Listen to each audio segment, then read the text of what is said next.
Du coup, les amis, Donald Trump. Je vous avais parlé il y a quelques mois, quand on parlait des déportations abusives de l'administration Trump, notamment de ressortissants latinos en règle générale, et y compris salvadoriens, dans des prisons du Salvador. Et j'avais longuement parlé du problème de ces prisons salvadoriennes, du fait qu'elles s'apparençaient concrètement à des camps de concentration et que Nayib Bukele, le président salvadorien, s'était vraiment illustré dans son style de politique en se présentant et en se revendiquant comme le dictateur cool. Il est jeune, il a une jolie barbe, il fait des selfies et il crée des camps de concentration dans lesquels les gens vont mourir. Sauf que Trump est tellement fan de Bukele, et je crois que c'est un truc que j'avais un petit peu dit, que ça risquait aussi d'arriver parce que bon, on avait vu avec les déportations massives au Salvador que Trump s'est retrouvé un peu embourbé, avec une affaire sur le bras, d'un mec qui avait été déporté abusivement au Salvador et que les gens étaient en mode: Il n'a rien fait, il n'est membre d'aucun gang, non», et que du coup qu'il y avait, c'était l'affaire notamment, Kilmar Abrego Garcia, j'avais fait un best of là-dessus et il s'était retrouvé un petit peu avec ça sur les bras et cetera, et j'avais un petit peu parlé de ça comme d'une façon pour Trump de sous-traiter en fait, ses projets racistes, xénophobes, d'extermination en règle générale, hein, pareil, parce que rappelle qu'on ne sort pas de ces prisons-là du Salvador. Et du coup, Trump, un petit peu dans ce contexte-là, je sais plus si c'était un petit peu avant ou un petit peu après, Trump était dans sa résidence de Mar-a-Lago, qui est en Floride, il me semble, ouais, c'est ça. Et il fait une déclaration à la presse en disant qu'il veut rouvrir Alcatraz. Et du coup, tu as des journalistes, ils se sont dit: «Mais non, mais d'où est-ce qu'il sort ça? Il veut rouvrir Alcatraz, mais c'est quoi son truc, débile?» et cetera. Et après, les gens, ils ont regardé qu'est-ce qui était passé à la télé, la veille au soir, localement, à la télé locale, et il y avait littéralement le film, Alcatraz, qui était passé à la télé le soir même. Donc littéralement, il a vu le film et il se dit: «Ah ouais, je vais rouvrir Alcatraz», bref. Et ce projet s'est concrétisé progressivement avec un super branding, vous allez voir, l'Alcatraz des alligators. Et du coup, il a inauguré aujourd'hui son camp de concentration personnel, qu'il a appelé l'Alcatraz des alligators. Tu sais, c'est vraiment comme un gamin qui dit: «Et puis les méchants, on va les mettre dans une grosse prison, et puis il y aura des crocodiles, et les crocodiles, ils vont manger les méchants s'ils essaient de s'enfuir, parce que moi j'adore les crocodiles». Donald Trump visite l'Alcatraz des alligators en Floride, nouveau symbole de sa politique migratoire. Le centre de rétention pour migrants, de quelques 3000 places, a été construit à la vitesse de l'éclair au milieu des marécages. Ses détracteurs le qualifient d'inhumain. Ah bah oui, au milieu des marécages, on se demande bien quelles seront les conditions sanitaires dans le coin. Donald Trump en visite mardi 1er juillet à l'Alcatraz des alligators, un centre de rétention. C'est marrant parce que je suis sûr qu'il y a un autre mot pour centre de rétention. Là, faut retenir beaucoup de personnes, faut de la rétention pour beaucoup de personnes. Donc finalement, il faut concentrer toutes ces personnes dans un centre ou dans un camp. Construit au milieu des marécages en Floride, c'est moquer des immigrés clandestins qui risqueraient en cas d'évasion d'être attaqués par la faune sauvage. On a beaucoup de flics sous forme d'alligators, vous n'avez pas besoin de les payer autant, a lancé le président américain. Bah, donc c'est littéralement ça. C'est oui, et puis moi, je vais faire une grosse prison pour les méchants et je vais mettre des crocodiles tout autour, comme ça ils pourront pas s'enfuir. Ça vend déjà des petites casquettes. Très souvent, on se demande: «Ah là là, s'il y avait eu les nazis à l'époque des réseaux sociaux, à quoi ça aurait ressemblé?» Bah, en fait, tu aurais eu du merch Auschwitz. On a beaucoup de flics sous forme d'alligators, vous n'avez pas besoin de les payer autant, a lancé le président américain en visitant les installations à Okeechobee, en limite du parc national des Everglades. Je ne voudrais pas courir longtemps dans les Everglades, ça gardera les gens là où ils sont censés être. Donc la construction en une semaine, hein. Ils ont construit le truc en une semaine. C'est vraiment OK, d'accord. De cette structure indigne et détracteur de la politique migratoire brutale de Donald Trump, qu'il qualifie, le site, d'inhumain. Tu m'étonnes. Oui, c'est le principe en fait. C'est littéralement un endroit où des gens seront, concentrés sans parce que c'est le truc que j'avais dit depuis le début, c'est que la conséquence de l'univers concentrationnaire, c'est quoi? C'est comme Laurent Wauquiez quand il avait dit: «Oh là là, il faut déporter les OQTF, à, Saint-Pierre-et-Miquelon» et cetera, en faisant et moi j'étais en mode: «C'est la suite logique de la politique d'épuration ethnique», parce que c'est une politique d'épuration ethnique, hein, par définition, quand tu veux, nettoyer le sang de ta population en évacuant les étrangers considérés de facto comme indésirables et en réduisant les possibilités de ces étrangers de pouvoir se naturaliser, de s'intégrer à la société française, et cetera. C'est une politique d'épuration ethnique de fait. La suite logique des politiques de déportation, c'est l'univers concentrationnaire et le génocide. Point barre. Parce que Oui, tu peux pas déporter tout le monde. Tu peux pas affréter des avions tout le temps, des cargos, et cetera, H24 et tout. Donc, qu'est-ce que tu finis par faire? Tu finis par faire des grosses prisons, où tu les concentres et où tu te dis comme ça, au moins ils reviendront pas, parce qu'ils sont bien gardés et puis au pire, ils mourront dans cette prison. C'est pas si grave, de toute façon, ils étaient pas censés venir. Ils pouvaient le savoir. C'est la suite logique, l'univers concentrationnaire et la suite logique des politiques d'épuration ethnique. Et derrière aussi le génocide. C'est pour ça que Gaza, qui est littéralement un camp de concentration, un ghetto à ciel ouvert. L'univers concentrationnaire a une histoire qui a ses continuums et qui continue aujourd'hui et qui se remet à émerger avec Trump. Tout d'abord par la délocalisation au travers du coup des prisons salvadoriennes déjà existantes, etc., notamment le Sécotte, et ensuite en créant ce fameux alligator Alcatraz. L'idée est telle que les éventuels fuyards soient attaqués par des alligators ou des serpents. Je suppose que c'est le concept, a répondu le président républicain dans la matinée en partance pour la Floride. Alors oui, donc, le principe de l'alligator Alcatraz, c'est pas que les gens soient poursuivis par les alligators. Alors il y a de ça, hein, bien évidemment. Hein. Ah là là, s'ils s'enfuient, ils seront poursuivis par les alligators. Mais la vérité, c'est surtout pour faire un coup de com'. Ah là là, on fait un Alcatraz en Floride, on va appeler ça alligator Alcatraz. Genre, c'est littéralement un branding d'émission de télé-réalité. C'est pour que les médias en parlent, c'est pour que les gens aient peur, c'est pour créer aussi de l'engouement publicitaire autour de ça, que les gens achètent la petite casquette et puissent encore plus se légitimer à déchaîner leur discours anti-étrangers, anti-migrants, etc., etc. Ce centre de rétention, fait de lits superposés alignés, enfermés dans des dans des cages grillagées sous des pavillons de toile blanche, a été édifié à la vitesse de l'éclair sur un ancien aérodrome des Everglades, zone marécageuse naturelle protégée du sud-est du pays. Quelques 3000 places y sont prévues selon la ministre de la Sécurité intérieure américaine, Kristi Noem, qui a accompagné Donald Trump mardi. Les autorités de Floride avaient, elles, évoqué 1 millier de places. Son coût de fonctionnement est évalué à 450 millions de dollars par an, parce que oui, ça coûte très cher. Tant la Maison-Blanche que les autorités locales l'ont surnommé Alligator Alcatraz, donc l'Alcatraz des alligators, en référence à l'ancienne île-prison de San Francisco que Donald Trump compte par ailleurs rouvrir. Oui, parce que rappel, Trump veut aussi rouvrir Alcatraz, donc il va y avoir ces petits Alcatraz régionaux. Mais c'est une logique publicitaire, les gens. Il va y avoir Alcatraz de San Francisco, ensuite tu vas avoir l'Alcatraz Alligator en Floride, ensuite quoi, tu vas avoir Grizzly Alcatraz, oui, en Alaska, oui, oui, oui, l'Alcatraz des élans quand ils auront pris le Canada, enfin voilà quoi, bref. Qu'il compte par ailleurs rouvrir. Si cet autre projet choc semble au point mort après que des responsables ont notamment estimé son coût exorbitant, bah oui, ça coûte un petit peu cher. Le travail de conception a commencé il y a 6 mois et plusieurs entreprises de développement de prisons étudient comment faire avec nous. C'est encore un peu tôt, mais très prometteur, a affirmé le milliardaire sur sa plateforme Truth Social. Donc ça veut dire ça patauge, ça coûte trop cher et à la fois les promoteurs sont un peu refroidis et ainsi que les services de l'État. Parce qu'un rappel, hein, l'ouverture de cette prison en grande pompe avec les millions de dollars dédiés à son fonctionnement, le Sénat états-unien vient de voter une loi budgétaire de coupe budgétaire massive dans la santé, notamment dans Medicaid, qui est un peu le filet de sécurité sociale pour les plus démunis, les plus pauvres, etc.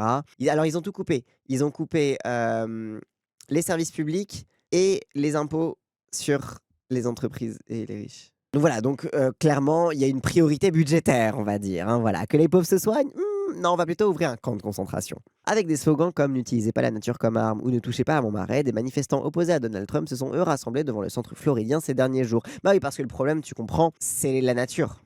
C'est pas du tout que va y avoir des vrais humains. Mais ça, c'est littéralement not in my backyard. Hein. C'est oh non, mais c'est quand même une aire naturelle protégée. C'est pas bien d'utiliser. C'est un peu spéciste d'utiliser les alligators comme des flics en fait, genre vraiment hors de nos litans. Il n'y a qu'une seule route qui y mène et la seule voie de sortie est un vol sans retour. L'endroit est isolé, entouré d'une faune dangereuse et d'un environnement impitoyable, a décrit la porte-parole de la Maison-Blanche, Caroline Leavitt. Mais parce que aussi, pourquoi ils font alligator Alcatraz? Pourquoi ils appuient vraiment sur le fait de oh là là, c'est vraiment en territoire hostile, etc. Je sais pas si c'est le but recherché, mais ils savent très bien que les associations de protection de l'environnement, parce qu'en vrai, genre, ils se foutent en porte-à-faux avec tous les trucs de protection de l'environnement qui sont nécessaires pour les parcs naturels et trucs comme ça, mais parce qu'ils savent très bien que ça va détourner l'attention du fait qu'on va y enfermer des gens. Que c'est des êtres humains qui vont être là-dedans. Colère des défenseurs de l'environnement, bien évidemment, parce qu'il n'y a que les défenseurs de l'environnement qui sont en colère. Hein. Merci beaucoup, Le Monde. Hein. Vraiment, super travail de journaliste. Il n'y a pas du tout des militants antifascistes, des militants de gauche, des militants pour les droits des étrangers qui sont aussi en colère. Non, bien évidemment. C'est les véganes qui sont en colère contre Trump, du coup c'est parfait. Ça lui donne un ennemi tout trouvé. L'ennemi tout trouvé, ça va être les militants pour la protection de l'environnement qui pourront être d'autant plus tournés en ridicule que c'est le petit jeu auquel joue la droite depuis des années et que si en plus ça peut être un peu des libéraux ridicules qui font des flash mobs et qui font des musiques de merde, bref, sur le réchauffement climatique, bref. Avant ce centre, Donald Trump qui a érigé la lutte contre l'immigration en priorité absolue de son la lutte contre le Monde? Allô? Allô Le Monde? C'est qui a écrit cet article? Le Monde avec AFP. Vous vous foutez de la gueule de qui Le Monde là? Il a fait de la lutte contre l'immigration son pri vous avez pas un autre mot pour désigner ça quoi? Genre, non, c'est juste: «Oh, sa priorité de son mandat est de lutter contre l'immigration». Voilà, en fait, tout ce qu'il fait là, c'est lutter contre l'immigration. C'est ça, en fait, lutter contre l'immigration, c'est faire des camps de concentration. Alors après, why not, hein? Je veux bien qu'on considère massivement que les gens qui disent lutter contre l'immigration ont des projets génocidaires, des projets concentrationnaires, et cetera en tête. Mais dans ce cas, soyez un petit peu plus explicite, s'il vous plaît, Le Monde, s'il vous plaît. Voilà, parce que là, j'ai l'impression que vous êtes en train d'euphémiser. Parce que là, résultat, vous avez fait un article sur les alligators. Alors c'est super, hein, c'est génial les alligators. Moi aussi j'avais une peluche de crocodile quand j'étais petit et j'avais le petit jeu du crocodile où, il a les dents comme ça et tu lui enfonces les dents et il y a une des dents, que si tu l'appuies dessus, il ferme sa mâchoire et il te bouffe et fallait retirer sa main le plus vite possible et c'est le jeu du crocodile et c'était très, très drôle. Mais là, on parle d'un camp de concentration au milieu de marécages donc la salubrité, on sait pas, peut-être, je sais pas, où les gens vont être parqués, pour lequel le gouvernement revendique des conditions de détention inhumaines. Parce que si Trump, depuis le début, il fait sa pub en vous faisant bander sur le fait que les gens vont se faire bouffer par des alligators, je avait déjà fait expulser des migrants en situation irrégulière. Faux, faux, faux, refaux, re-refaux et re-refaux. La plupart n'étaient pas en situation irrégulière, ils avaient juste des tatouages. Ils étaient juste latinos. Vers une prison géante au Salvador et d'autres à Guantanamo, la base militaire américaine de Cuba. Sa visite en Floride survient au moment où le président républicain pousse pour faire adopter son méga projet de loi budgétaire qui inclut le financement d'un vaste programme d'expulsion d'immigrés clandestins. Les défenseurs de l'environnement dénoncent, eux, la construction du centre dans un écosystème naturel qui habite plus de 2000 espèces d'animaux et de plantes. Réel souci avec le Big Beautiful Bill et qui cache un investissement de 175 milliards de dollars dans ICE. Ça ressemble à bon gros package deal fasciste, police secrète plus camp de concentration. En fait, c'est ça, c'est que on vient d'avoir l'info tout à l'heure. Le Sénat états-unien a fini par approuver la fameuse Big Beautiful Bill.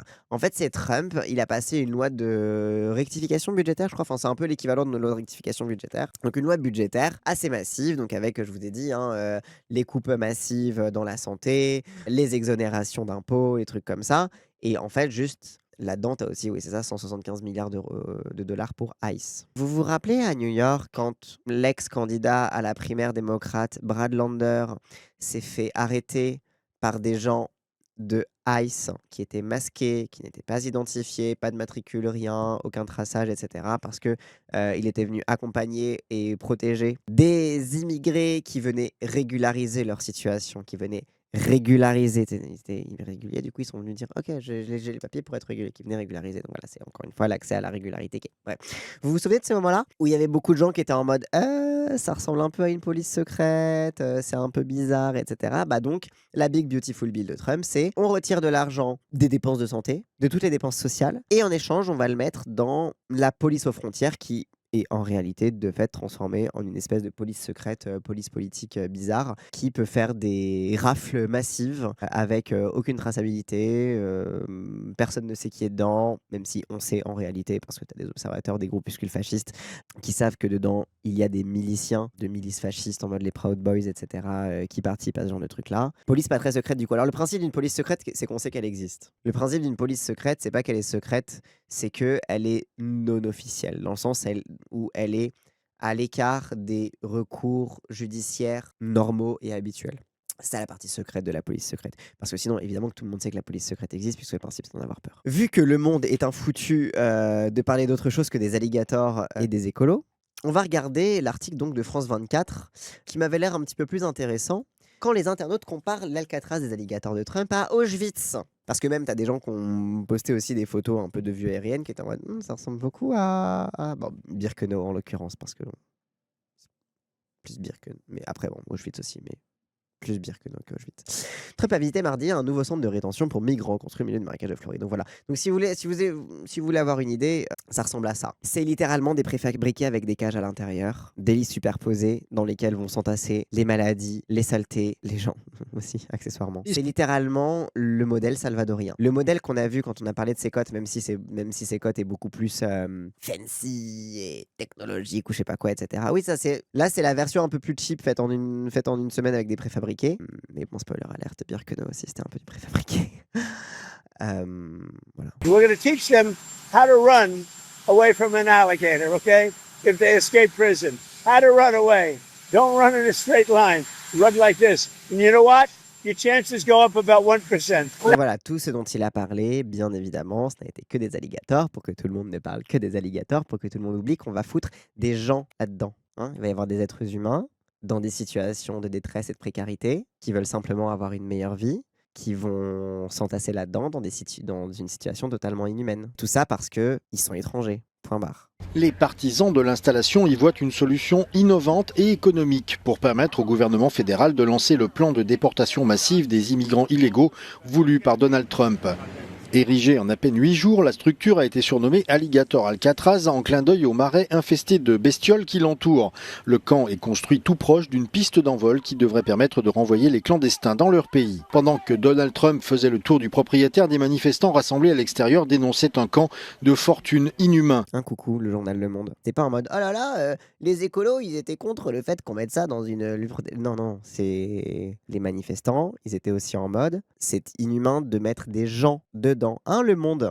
Ils étaient pas juste en mode « Ah, les pauvres alligators !» Pour accélérer les procédures, le gouverneur Ron DeSantis a même proposé de nommer des membres de la garde nationale comme juges de l'immigration. De quoi, pardon? Nommer des membres de la garde nationale comme juges de l'immigration. Donc il a dit proposer à des gens, on va quand même bien choisir parmi les fascistes, comme exécutants discrétionnaires et extrajudiciaires en fait, parce qu'ils ce ne sont pas des juges. En fait, de donner le pouvoir discrétionnaire à la garde nationale de déporter et de donner à ça un vernis judiciaire, etc. Quoi. Pur nazisme, on y est depuis un moment. Et là, ah non, mais c'est là, on est totalement dans le nazisme. Donc reprenons du coup l'article de France 24. Quand même quelqu'un qui a dit non, on ne va pas appeler ça l'Alcatraz des alligators. C'est un camp de concentration. C'est un camp de concentration de Floride. Parce que c'est aussi pour ça, le sens des mots. C'est-à-dire que tu as tous les médias qui reprennent en boucle Alcatraz Alligator. C'est rigolo, ça fait des clics. Ah ben oui, c'est vrai, ça fait des clics. Du coup, on se fait avoir comme d'habitude. On se fait tout le temps avoir par les stratégies marketing de l'extrême droite. C'est en pleurer. Hein. Donc ces images stupéfiantes ont fait bondir de nombreux internautes qui ont rapidement qualifié sur les réseaux sociaux ce genre de ce centre de camp de concentration. Sur Blue Sky, les messages se sont multipliés pour dénoncer l'humanité de ce lieu. Nous n'allons pas l'appeler Alligator Alcatraz, c'est un camp de concentration en Floride, a ainsi écrit l'écrivain Benjamin Dreyer, ancien responsable de la maison d'édition Random House. Alligator Alcatraz n'est pas correct et les médias ne devraient pas l'utiliser, c'est de la propagande. Alcatraz a abrité des personnes condamnées pour des crimes, notamment des crimes violents. Personne, pas même les pires criminels, ne mérite d'être enfermés dans des conditions inhumaines. Je comprends l'argument de « Ah, c'était des vrais criminels à Alcatraz », mais c'est pas l'argument que vous croyez. C'est pas l'argument que vous croyez parce que c'est précisément pour ça que Trump il disait « Ah là là, ils mangent les chiens et les chats » et qu'il y a toutes ces paniques morales autour des migrant crimes, des crimes commis par les migrants et qu'il y a toute une propagande sur la dangerosité spécifique des migrants. Tu crois quoi? Évidemment qu'ils ont pré-shot vos arguments de « Non, c'était des vrais criminels à Alcatraz. Bah, suffit de dire que les migrants sont tous des criminels et puis hop, comme ça, on vérifiera pas. » Ah, la politique de respectabilité. Oui, exactement comme les OQTF. Exactement comme les OQTF. Toute la propagande sur les OQTF qui sont violents. Oh là là, encore un OQTF qui a violé une meuf, etc. Toute la propagande sur les OQTF violents alors que c'est pas la vérité. Ça a pour unique but de vous faire consentir à des traitements les plus inhumains causés à ces personnes, parce que de toute façon, après tout, si c'est des criminels, on va pas les pleurer, quoi. Le camp de Floride accueille des personnes qui n'ont été condamnées pour aucun crime. Si elles l'avaient été, elles seraient emprisonnées ailleurs. Ceci est un camp de concentration classique, a aussi estimé l'avocat Max. Mais je comprends qu'on a besoin d'avocats un petit peu légalistes pour dire alors non, les criminels, on les met là, les immigrés, on les met là. Mais s'il vous plaît, en fait, genre c'est. Bref. Oui, c'est vrai, il a aussi dit qu'il voulait faire déporter, et dénaturaliser, donc retirer sa nationalité à Zoran Mamdani aussi, bref. Les projets, qui ne sont pas des outrances, hein, mais des projets politiques, hein, là, j'espère qu'on peut le voir. Professeure à l'université californienne de UCLA, spécialisée dans l'étude des réseaux sociaux, Sarah T. Roberts n'a pas hésité à faire le parallèle avec l'ouverture en 1933 par les nazis de leur premier camp de concentration situé à Dachau, près de Munich, là où a été mon grand-père.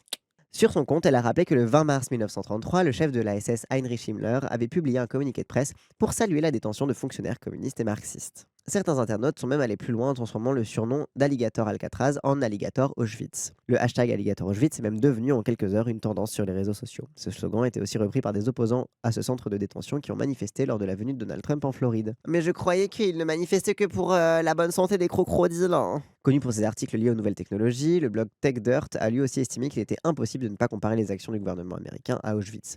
Les parallèles sont évidents, des camps construits à la hâte, dans des endroits reculés, des noms euphémiques destinés à masquer leur véritable fonction et, fait le plus révélateur, des responsables visitant fièrement les installations tout en discutant de projets de construction d'un système de camps de ce type à l'échelle nationale. Lors de la visite, le président américain a ainsi déclaré qu'il envisageait d'implanter d'autres centres de ce type ailleurs qu'en Floride. Donc voilà, donc lui il est vraiment en mode. C'est littéralement ce que je vous disais. On va faire un truc en Floride, on va l'appeler Alligator Alcatraz.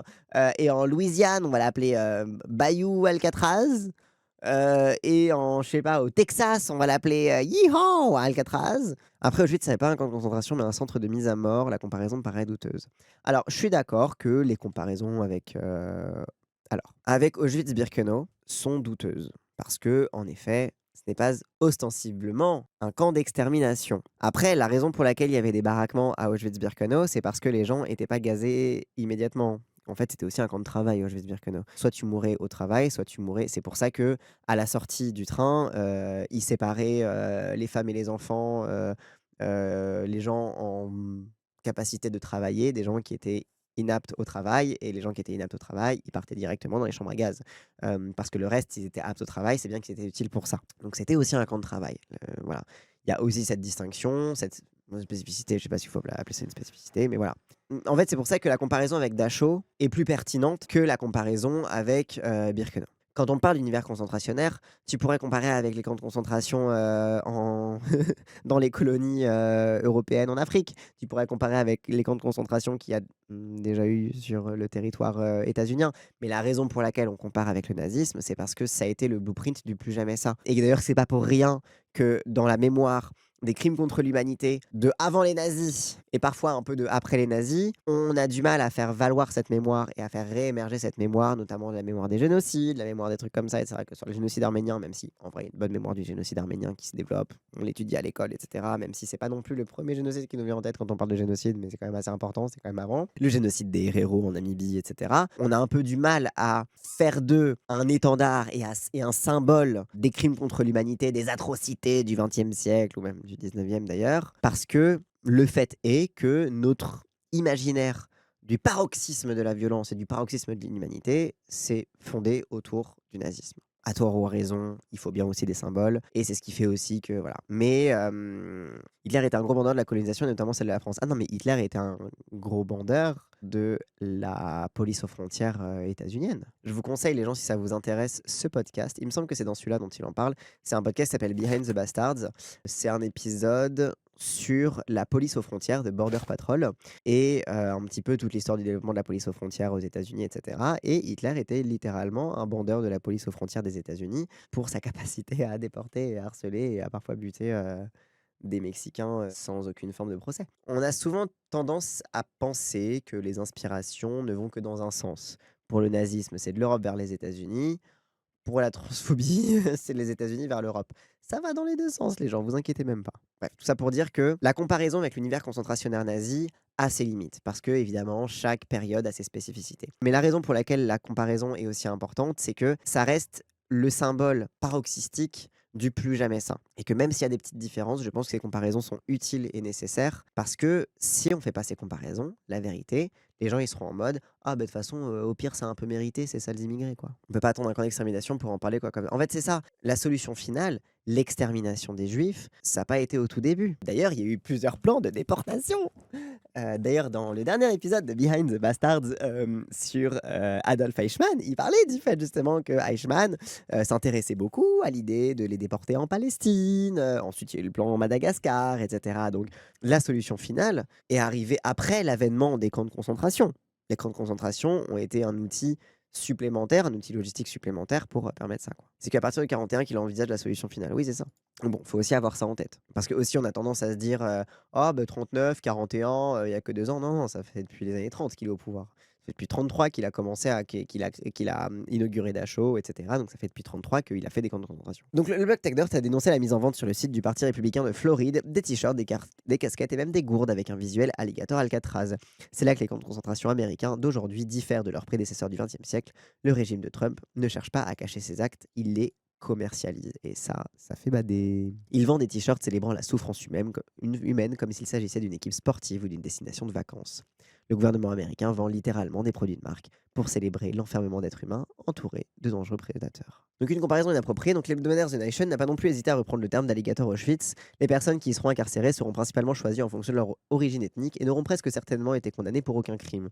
L'objectif des législateurs n'est pas seulement l'enfermement, mais la souffrance. Et ça, oui, objectivement, oui, c'est comme la prison Sécotte au Salvador. Le but, c'est pas de les enfermer pour qu'ils ne nuisent pas, etc. Non, c'est des gens de base qui ne nuisent pas. Le but, c'est de les faire souffrir. Le but, c'est du pur sadisme, dans l'espoir qui est vain, parce que ça ne va pas fonctionner comme ça, mais dans l'espoir que ça convainque les gens de ne plus immigrer aux États-Unis. C'est de les faire souffrir pour prendre leur souffrance comme publicité au niveau international de ne venez pas aux États-Unis et de faire de leur souffrance un spectacle pour toute la minorité ethnique aux États-Unis aussi.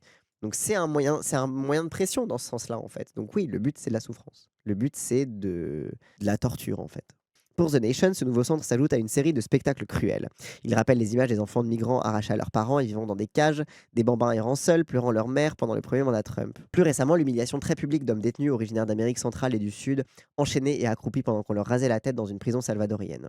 Donc voilà, le truc dont on avait parlé avec la déportation au Salvador. Alligator Auschwitz pourrait cependant être un nouveau sommet de sadisme public, insiste le magazine. D'autres internautes appellent toutefois à la modération. Membre du service éducatif de l'ancien camp de concentration de Mittelbau-Dora, Jan Lormis estime pour sa part que la comparaison avec les camps de concentration nazis allemands et surtout avec le camp d'extermination d'Auschwitz est inappropriée et oublieuse de l'histoire. Mais en fait, le problème c'est ça, c'est que moi je suis un peu d'accord qu'il faut laisser à chaque période sa spécificité, mais en même temps, qu'est-ce qu'on fait si les gens ils se réveillent pas quand on crée des putains Ok d'accord, c'est pas comme Auschwitz, ça reste un camp de concentration, désolé, en navré, mais les camps de concentration n'ont pas été créés par les nazis. Là-dessus, va falloir un petit peu se calmer avec l'exceptionnalisme. Mais je suis totalement d'accord que pour que la mémoire soit bonne, que pour que le devoir de mémoire et simplement la transmission de l'histoire soit juste, soit correcte, il faut qu'elle soit exacte. Mais qu'est-ce qu'on fait? Comment on fait pour que les gens se réveillent malheureusement? Pourquoi Alligator Auschwitz, c'est impactant? Parce que genre, vous savez comment ils s'appelaient les camps de concentration contre les Chinois et les Japonais aux États-Unis? Bon, on ne sait pas. Les camps de concentration dans les colonies, on dit juste les camps de concentration dans les colonies, on ne sait pas comment ils s'appelaient. Enfin si, il y a des gens qui sont dépositaires de cette mémoire qui savent comment ils s'appelaient, mais personne ne sait en fait. Et que face à une œuvre de propagande de la part de Trump, d'utiliser le côté alligator, le côté merch, etc., pour faire littéralement, pour commercialiser, comme dit l'article, la torture et les traitements inhumains, on est aussi réduit à des slogans, quoi. Je suis un peu d'accord avec l'instinct de dire attention, faut pas non plus trop extrapoler, gna gna gna et tout, mais voilà, quoi. Les gens pètent des câbles dès qu'on utilise des noms associés aux nazis, genre les rafles de Retailleau. Bah oui, mais en même temps, bah déjà les trucs qu'ont fait les nazis, c'est pas eux qui les ont inventés, de une. Et de deux, bah désolé, mais si on vous rappelle pas les nazis, vous vous réveillez pas, quoi. En face, c'est clairement ce qu'ils ont en tête, faut arrêter. Oui, et en face, t'as des littéral néo-nazis. T'as littéralement des néo-nazis parmi les milices trumpistes. T'as littéralement Elon Musk qui a fait un salut nazi, où tout le monde a dit oh, on sait pas trop si c'est un salut nazi, c'est peut-être un salut romain. À un moment, genre, c'est quand même des gens qui ont ouvertement comme référence les nazis, quoi. Et là aussi, en ce moment, le régime de Trump. Pourquoi je vous parle depuis le début du continuum de l'univers concentrationnaire?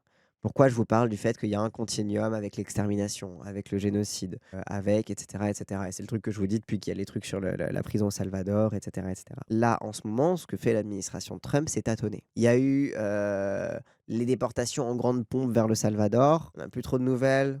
Je pense que ça continue, mais en tout cas, médiatiquement, ils se sont calmés. Il y a les déportations un peu sauvages comme ça, par bateau ou par avion cargo, et cetera. OK, bon, OK, il y a ça. Il y a maintenant la construction de camps de concentration. Là, ce que fait Trump, c'est qu'il tâtonne. Il a un problème de migrants et là, Trump, il est en mode: «Bon, qu'est-ce qu'on fait des immigrés? Qu'est-ce qu'on fait des étrangers?»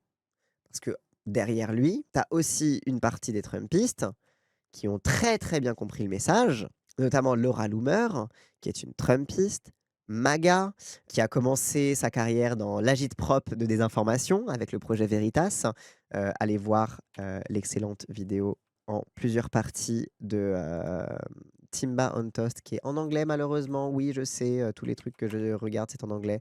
Mais la super vidéo en plusieurs parties de Timba on Toast sur Project Veritas, qui a été vraiment un truc d'agite-prop de désinformation et de création de fake news massive. Donc elle, c'est une OG de la propagande fasciste, hein, cette meuf, qui a tweeté Alligator Lives Matter. La bonne nouvelle, c'est que les alligators ont une garantie d'au moins 65 millions de repas si on commence dès maintenant. Pourquoi 65 millions? C'est parce que c'est la population, comment dire, c'est la population latina aux États-Unis. Donc, Trump tâtonne sur qu'est-ce qu'on fait des immigrés? Est-ce qu'on les concentre? Est-ce qu'on les déporte? Il sait pas trop. Et en plus, il y en a beaucoup, beaucoup. C'est pas avec un petit alligator Alcatraz que tu vas, voilà, tu vois, genre c'est un petit truc en vrai, 3000 personnes, qu'est-ce que c'est? Bon, est-ce que tu les concentres pour les déporter? Mais bon, les déportations, ça a l'air de pas trop marcher, etc. Bref, donc là, pour l'instant, Trump, il tâtonne. Mais tu as aussi les MAGA qui tâtonnent. De qu'est-ce qu'on fait de ces gens-là? Où est-ce qu'on s'arrête? Est-ce qu'on s'arrête à littéralement tous les latinos? C'est le nombre de citoyens américains latinos. Oui, enfin, c'est le nombre de latinos aux États-Unis, donc ça comprend des citoyens. Ça comprend des gens qui sont nés aux États-Unis, qui sont états-uniens, qui n'ont pas été naturalisés, qui sont citoyens des États-Unis, qui sont latinos. Donc voilà, tout ça pour dire que, encore une fois, comme je vous l'ai dit pour les prisons salvadoriennes et pour les soupçons, évidemment, énormément de prudence. Qu'est-ce qu'on peut en retenir? Un, son truc de alligator Alcatraz, son délire autour des alligators, etc., c'est de la publicité, c'est de la propagande génocidaire. Et là, désolé, j'emploie le terme génocidaire parce qu'il y a quand même une volonté, il y a quand même un fantasme de mise à mort sur l'idée qu'ils vont se faire bouffer par des alligators. Les gens qui achètent des casquettes alligators, c'est parce qu'ils sont en mode les alligators, ils vont bouffer ces sales étrangers. C'est un enjeu de publicité aussi. Faire la publicité de sa politique migratoire pour faire la publicité de sa fameuse Big Beautiful Bill dont on a parlé. Et aussi, c'est une façon très habile de détourner le regard du véritable problème. Et beaucoup de médias tombent dans le panneau, comme par exemple Le Monde, qui du coup se fait tellement avoir par la propagande autour des alligators qu'ils croient sincèrement, en gros ils veulent sincèrement nous faire croire que les militants qui se sont pressés pour protester contre Alligator Alcatraz, c'était des défenseurs de l'environnement. Pas du tout des gens qui se sont dressés contre les conditions inhumaines des détentions et contre le fait que globalement, de une, tu fous pas des gens dans des cages comme ça, et de deux, les étrangers, les immigrés méritent d'être naturalisés, d'être intégrés et non pas d'être parqués dans des prisons qui, au beau milieu des marécages avec les moustiques, etc., vont juste être des nids à bactéries et des nids à mort. Parce qu'il y a la question de la mise à mort, il y a aussi la question de les laisser mourir.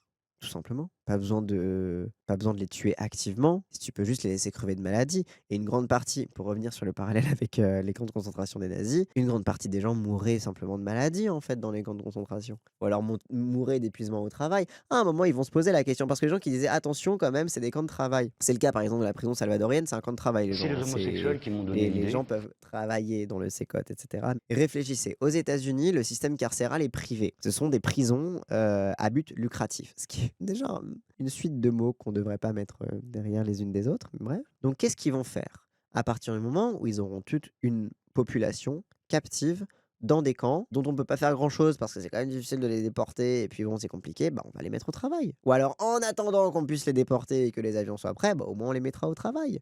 Parce que l'univers concentrationnaire privé états-unien nécessite une main-d'œuvre esclave. C'est littéralement parce que rappelle que la Constitution des États-Unis n'interdit pas l'esclavage pour les personnes privées de liberté. Donc, c'est pas déjà le cas en Californie, c'est le cas partout aux États-Unis. Toutes les prisons états-uniennes peuvent être apparentées à des camps de travail. Parce que, tout simplement, c'est de la main-d'œuvre quasiment gratuite pas du tout cher. En plus, avec plein de subventions publiques pour les patrons des grandes entreprises carcérales états-uniennes. Donc c'est aussi pour ça que quand on dit que ah là là, attention à pas trop faire de comparaison avec le passé, le problème de ça, c'est qu'on a tendance à comparer avec là où le passé est arrivé. On a tendance à faire des comparaisons avec le point d'arrivée de l'histoire et pas trop avec le point de départ. Généralement, c'est au point de départ, justement. C'est au moment où les gens étaient en mode: est-ce que je suis l'Allemagne? Est-ce que je suis pas l'Allemagne? Je sais pas trop. Est-ce que ça va s'arrêter bientôt? Non, mais de toute façon, ça pourra pas durer, etc. C'est la période où on en est, en fait. C'est pas exactement ça, l'esclavage est autorisé en punition pour un crime et les étrangers qui n'ont pas été condamnés, l'équivalent des CRA français, ils peuvent pas, normalement pas être forcés à travailler. Je suis d'accord que dans le cadre juridique, etc., etc. Sauf que l'avantage des étrangers, c'est qu'ils sont étrangers, quoi. Donc ils ont, particulièrement quand t'es en centre comme ça, t'as aucun moyen de recours, t'as aucun moyen, enfin voilà quoi. C'est pas parce qu'on a le même point de départ qu'on aura la même arrivée, j'espère. Oui, mais ça, il ne tient qu'à nous. Et c'est pour ça que faut faire du bruit. Et faut encore une fois, genre, marteler, mais parce qu'on a les médias les plus débiles. Franchement, le monde, là, je suis en colère, quoi. Mais parce qu'on a les médias les plus débiles qui se font avoir par les petits alligators et les petits crocodiles. Alors que là, on va parler d'êtres humains qui vont être enfermés dans des cages à poules, en fait. Mais sauf qu'en fait, on a tellement été désensibilisés par les humains enfermés dans des cages à poules, par toute la propagande anti-migrante, que bah, du coup, il y a déjà un seuil qui a été franchi, quoi. Enfin voilà. Hop, et avant de partir, n'hésitez pas, si cette vidéo vous a plu, à liker, commenter, partager comme d'habitude, ça aide à faire tourner l'algorithme. Et si vous voulez me soutenir financièrement, n'hésitez pas à cliquer sur le lien Stream Elements qu'il y a dans la description de cette vidéo. Allez, cette fois je vous laisse.